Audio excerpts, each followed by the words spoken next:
There are a lot of wonderful artists in the board game sphere, very prolific artists, but one of our favorite is our boy Ian O'Toole. Let's talk about our favorite games of his.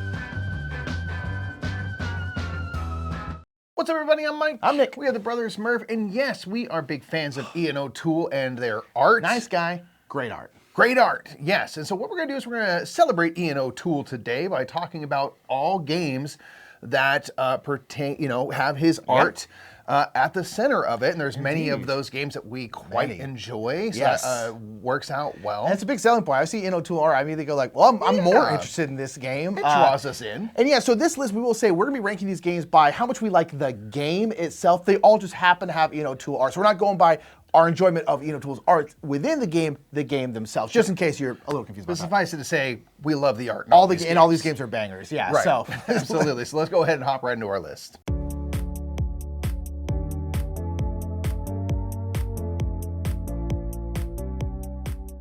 Our number 10 is going to be Carnegie. I honestly kind of forgot that Ian O'Toole did the art for this. You take one look at it, you're like, oh yeah, that makes sense.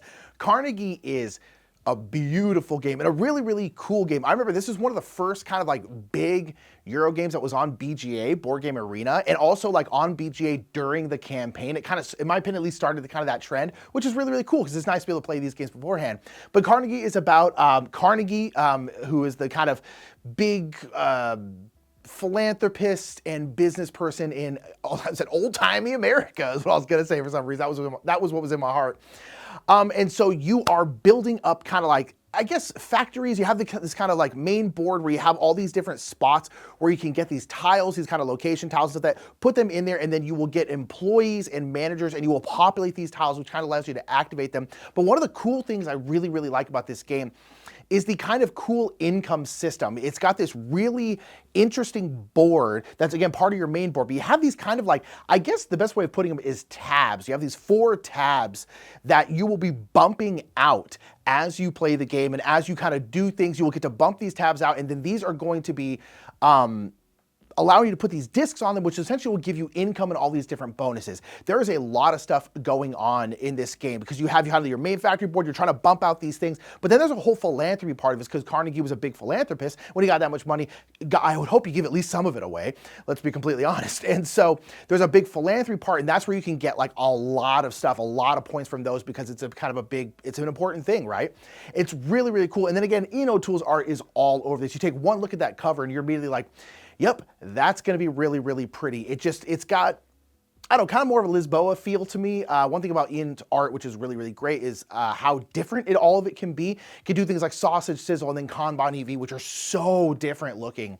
And Carnegie kind of has, again, another different look to it. But I really, really like Carnegie. It's been a little while since I've played it, and so I really need to get it back to the table because every time I play it, it's one of those games where I'm like, oh, that's right, I really, really love this game. And I do, and that's why it's on the list.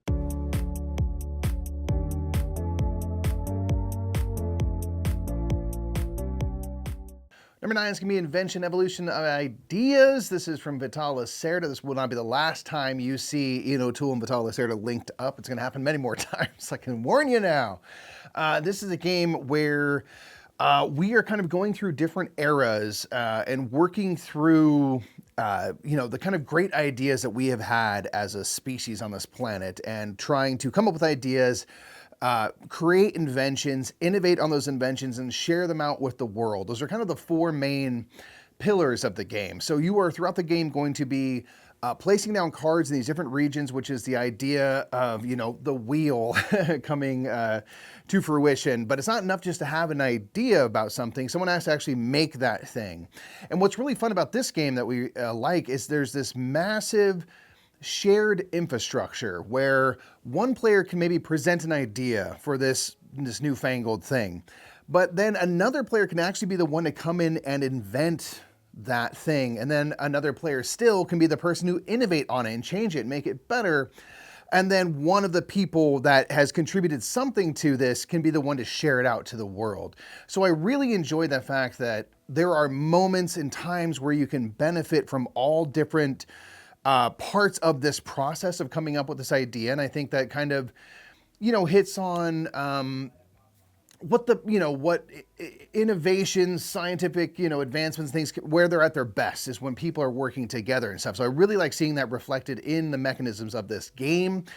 On the Tool art side, of course, it's beautiful. I really like the kind of color palette choice for this. It kind of does a thing where it looks old because we are dealing with, starting the age of antiquity and stuff, but it looks very beautiful. The kind of greenish blue color for the world map showing the different regions. I just really enjoy the kind of color palette choices. This is a big old game. I, of course, have just barely scratched the surface of what you're doing. There's many more things to it, as you can expect with a Lacerda game. But it's one that we really enjoy, and especially this kind of has really, you've seen Lacerda do this more recently, where this game is all about chaining together. It's literally chain actions where you're chaining together multiple kind of main actions to do these massive turns, and you're trying to build up and do these big combo turns because you only have so many turns in the game. So you're really trying to be kind of as efficient as you can and strategically use these chain actions that you can use on a turn on various places around the board to really maximize what you can get done.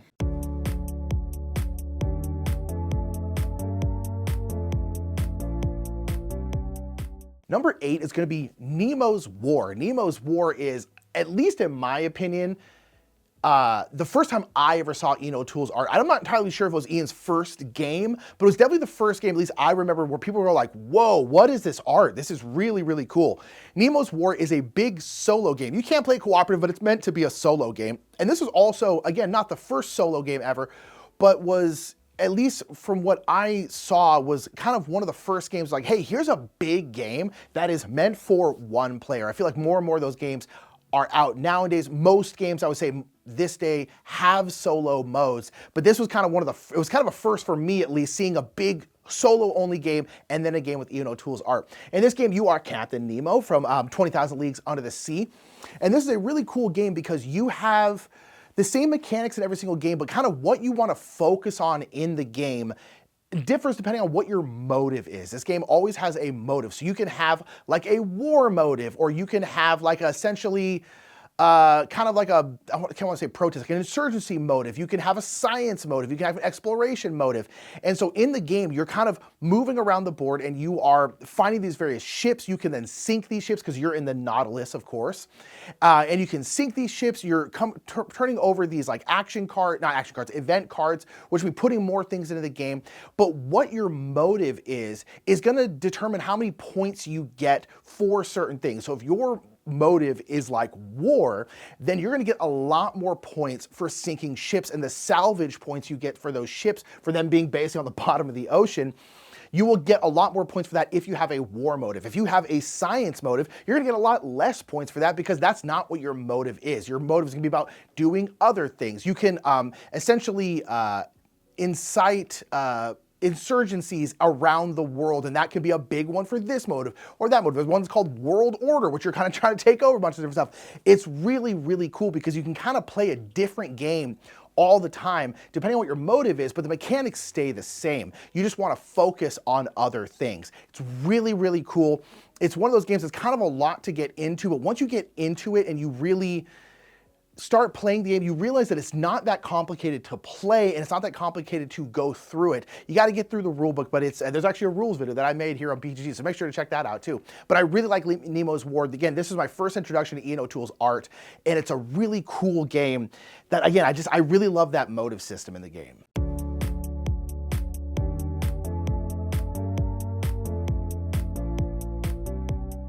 Next up is Dead Reckoning. This is a pirate-themed game by John D. Clair with great Tool art. Of course, all these games on this list do have Tool art that is great, so says us. And this is a game where you are going to be managing your crew of pirates as you kind of go and explore around, find these uninhabited but resource-rich islands. try to vie for control of those islands, go attack other players or these kind of NPC characters you can fight by dropping cubes into a cube tower.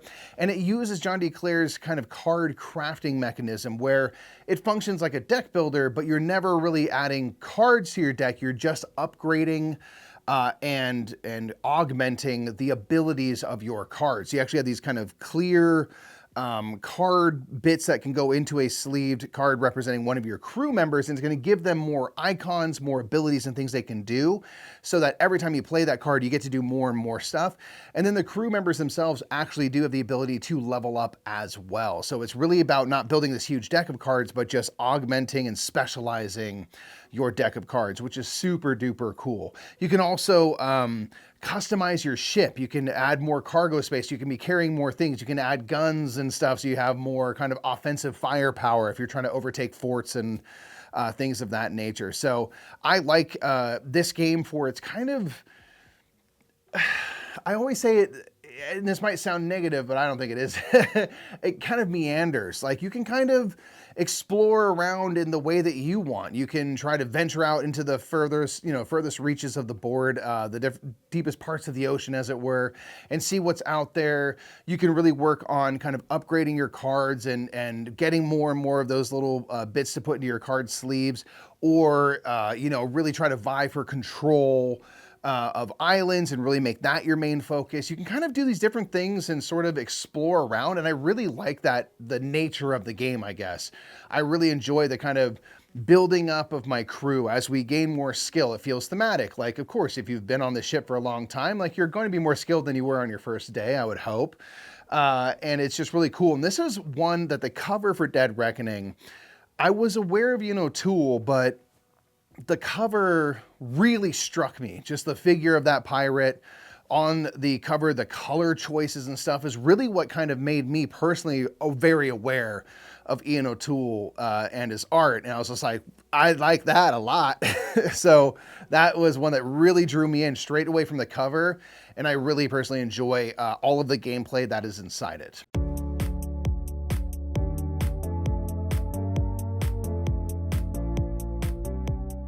Number 6 is going to be Raw. This is specifically the new version of Raw that was put out by 25th Century Games. And again, you look at that cover and you're immediately like, ooh, my gosh, that's pretty, holy crap. And Raw on top of that is a classic game. It's been remade a bunch of different times because it is a classic Reiner Knizia game. This is an auction game where you're set in Egypt and stuff like that, hence Raw.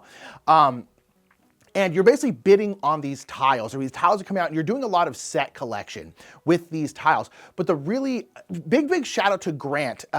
Grant from Grant's Game Rex. Make sure check them out on like TikTok, Instagram, and like YouTube and stuff. Really great guy. But the first time we ever played Raw was with Grant, and I really love that we got to play with him because he loves Raw, and he was really explaining the strategy and kind of the depth of the strategy of the game as we are playing. So as I said, you are bidding for these tiles and mostly doing kind of set collection with these tiles, but you are bidding with these sun tiles, which are going to have certain numbers on them, 1, 2, up to I think 15 or something like that. But basically, and so you're basically, tiles will be coming out and you're going around bidding on them. But here's the thing, and this is where I'm really glad we played with Grant because it made us realize kind of more of the depth of the strategy is on top of having the tiles you're getting for like set collection, there's also a sun tile that's in the middle of the board. And so whenever you win a bid and you win tiles, you also get to get that sun tile, and the tile that you bid with replaces it. And that is a huge part of the game. And it's something that I think if you're just playing it, you would think everything's about the tiles and not so much about that sun tile. And Grant was saying, he was like, no. A lot of the times you're bidding on that sun tile. You're not so much bidding on the other ones because you're gonna get that sun tile and then you get to use it next round. And so if there's like a 15 out there, something really high, you're really bidding on that more so than anything else. Whereas if there's only like a 1 or a 2 out there or something like that, and you win these tiles, that's great. But then you have this really low bid for next round. And it really made, it kind of, that would have clicked to us probably by the end of that first game, but having someone really like walk us through it and like really talk about the strategy and why they love this game so much was really, really cool. So Raw, if you haven't tried Raw, it's one of those games that's a classic for a reason, and then you play it and you immediately like, oh, I get why this game has been around for a while. I get why people love this game so much. I get why this is one of those quintessential Knizia classics. And on top of that, the new version by 25th Century has incredible production value and incredible art by Ian O'Toole. It's such a good game. It's so pretty. It's really, really wonderful.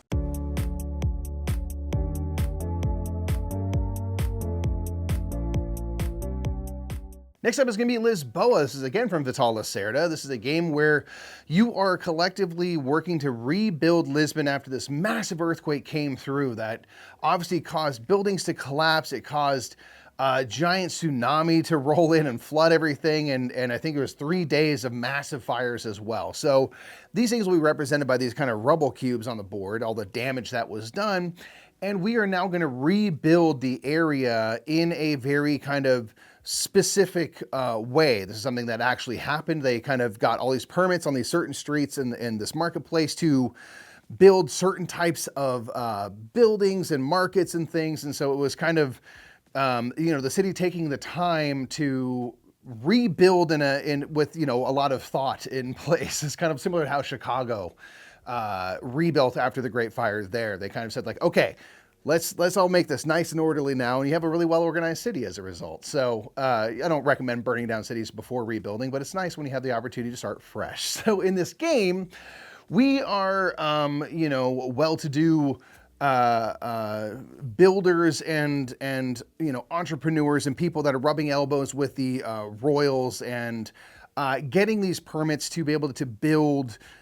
Rebuild these kind of markets, produce goods, send these goods onto ships and trade them away, and kind of rebuild the wealth of the city. And of course, you want to be the most prestigious one and have the most wigs at the end in order to represent you kind of putting your stamp on the city the most. You want to be the one who kind of contributed in the greatest way to the rebuilding of this great city. So this is one that I really like. Again, something I think Ian O'Toole does well is making something look from a different time, from the past, without making it boring, and beige. I really like the color choices here. The kind of blues and things I think are really kind of striking and beautiful.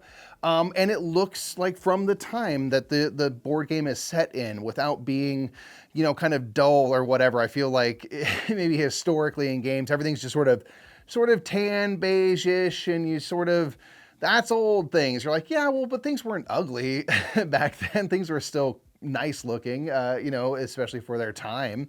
And so I really like that Lisboa is kind of big, grandiose, beautiful as you are working to kind of, excavate yourself out of the rubble and rebuild.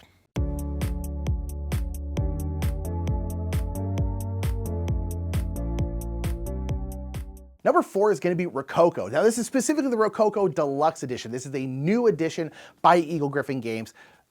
There'll be a lot of Eagle-Gryphon games on this list, and there's going to be more coming after this.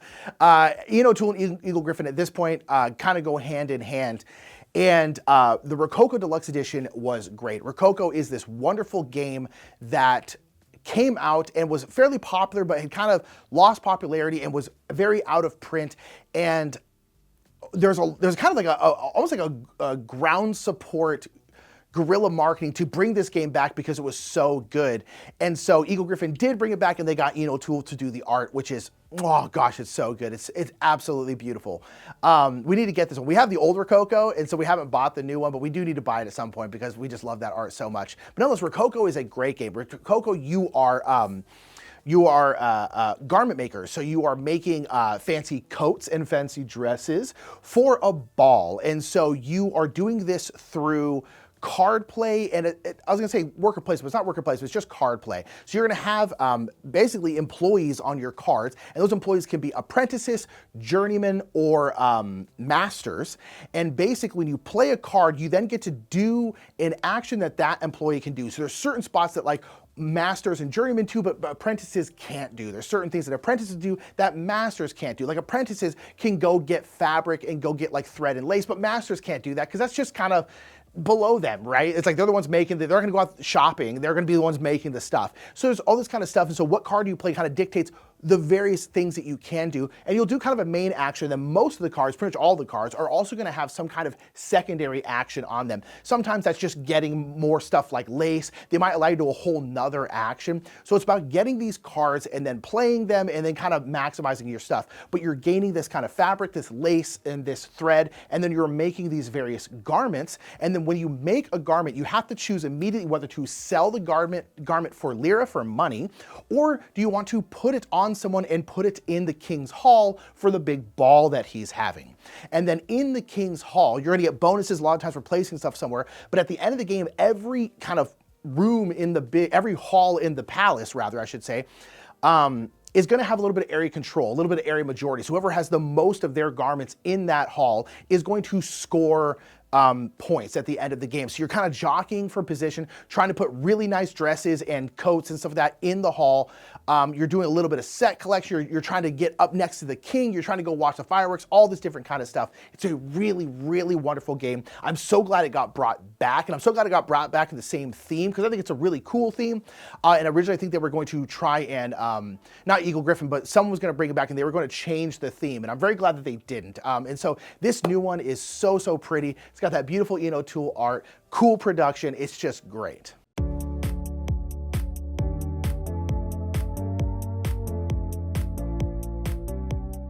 Next up is going to be Galactic Cruise. This is a fairly recent game that has made quite a splash.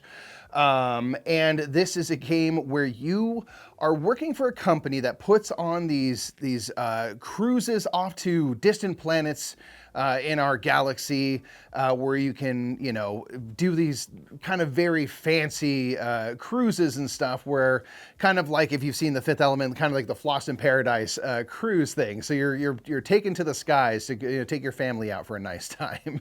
And you are working for the company on the ground that is like putting together these cruises. So in this game, you are going to be, gaining and building segments of your rockets, which are going to be your cruise ships that are going to be launching your guests out onto these adventures. You are developing technologies and things that are going to help you, make your turns more efficient, make your launching cheaper, things like that. They switch out from game to game. You're going to be scheduling cruises, advertising to different guests for those cruises. And then when you're in space, you're going to be spending ads and stuff to convince people, the people on this cruise, to go out and do essentially an interstellar excursion as you kind of try to gain victory points. This is a big game with a ton of different options. When you place a worker, you are going to take 2 actions, and each action space has 2 possible actions. You can do the same action twice, 2 different actions, and then as you kind of build out your developments into this network of worker placement spaces, if your pieces are connected to the action spot you're on, you can even take actions from things that are adjacent. So you have a ton of options of like how you take actions, how you try to have these efficient turns, but then everything has kind of a playful tone to it. Like the different ship segments you build on a mechanical level are things that are going to interest certain types of guests. You have kind of these blue, orange, and purple guests that have different, tastes. Some are adventurous, some are family, some are more relaxed based. But the types of art and the the activities that are being provided are really fun. So there's like 0G paintball. There's like a space circus and stuff. So it's just kind of like really fun and playful. And that's something that I really enjoy. So you have this big, heavy game that has really kind of fun, playful art. And it helps keep things a little more, I think, accessible. It is a game where there's a lot to think about. There's a lot to do. But you never really quite lose sight of like what you're doing, which is putting on these kind of fantastical cruises that happen to be in space.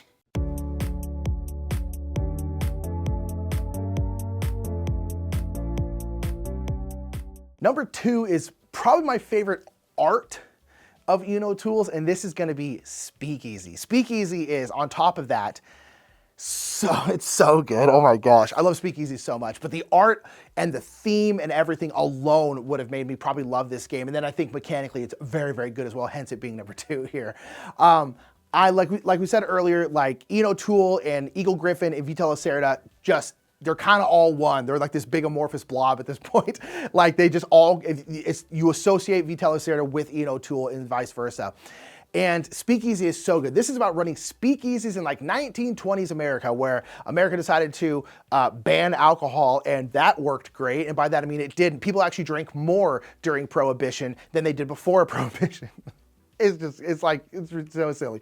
But nonetheless, so you are kind of mobsters, and you are trying to bring up speakeasies in New York, and you're trying to fight off other mobsters who are doing the same thing. Now keep in mind, you're not fighting off the other players. You're fighting off like kind of, I was gonna say AI, but mobsters that are coming into the city, and you're basically trying to like muscle them out as they're also trying to muscle you out. There is the fuzz, the cops are popping up all over, and so you have to protect your buildings, because if a cop is in your district and you have a building there that isn't protected by a family member, that building doesn't exist, basically. You can't sell hooch there, you can't make hooch, you can't do anything there really.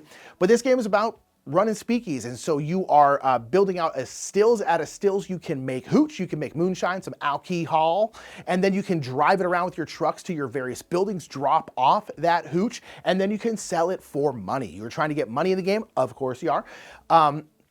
That just makes sense. But the thing about this game, which I always really enjoy games that do this, is pretty much everything in the game costs money. To build a building costs money, but money is what you're trying to get. Money is your points. And so the entire game, you are spending your points to do all of these things.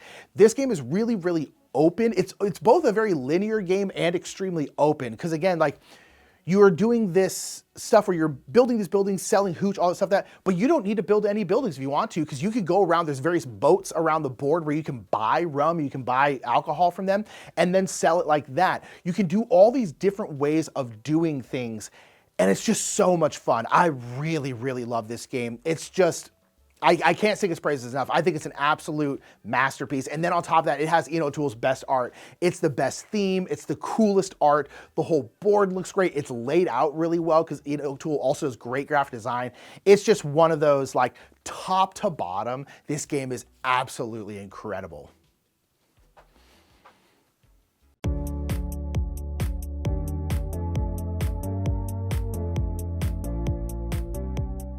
Number one is going to be Kanban EV. This is like one of our best examples of mechanisms and art and theme all reinforcing each other. Lacerda and Ian O'Toole together have done this many times now. Nick just talked about Speakeasy, which we think is the same kind of thing. In Kanban EV, you are working for a car manufacturer, and you are creating electric vehicles. And you are working at different kind of departments each day as you go through your work week. And you are going to be, gaining designs for cars.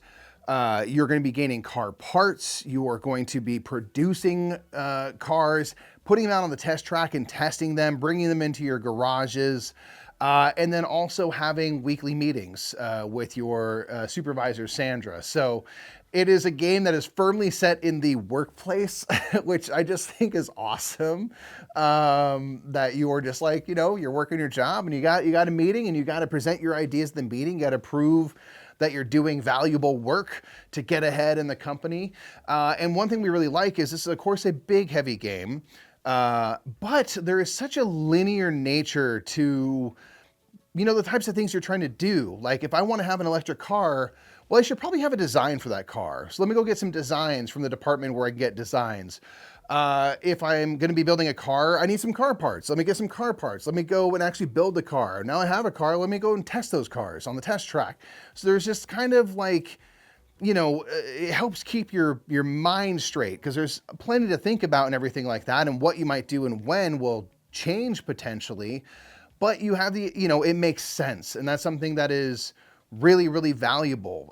The way the layout in Kanban EV, which is a redo of Kanban, the way they lay out the board and stuff, which is something else that Ian O'Toole does, helps keep things clear when there's a lot going on, but at least your mind can be kind of organized well, which I think, at least for me, helps me a lot, because I'm trying to get this thing that's running Windows 95 to do stuff that's running Windows 11. And any kind of help I can get from the board and the way things are laid out, if things help make sense there, and I can use more of the RAM up here, that is going to be useful for me. So I really like, again, I've talked a lot about the color choice. I really like this game. Is, looks almost kind of stark and stuff, very kind of white and clean, like what I would expect a well-run, well-organized factory to be. I just really enjoy the look of it and stuff. It feels a little unique in that way, and really kind of puts me right into the feet of the employee that I'm playing in the game itself. And it really kind of helps just bring everything together to reinforce that rule set. So those are 10 games that Ian has done the art for that we quite appreciate. If you are a fan of Ian O'Toole's art, of course you are. Everyone let us know in the comments below which of their games are your favorite. You can also search Ian O'Toole right here on Board Game Geek. If you're like, wait, what other games has he done the art for? You can search Ian O'Toole and find out more. So that's a cool feature you can use on Board Game Geek. Yeah. Is there anything else? I think that's it. All right, everyone, let us know what your favorite games are in the comments below. We'll see you in the next Top 10. Bye.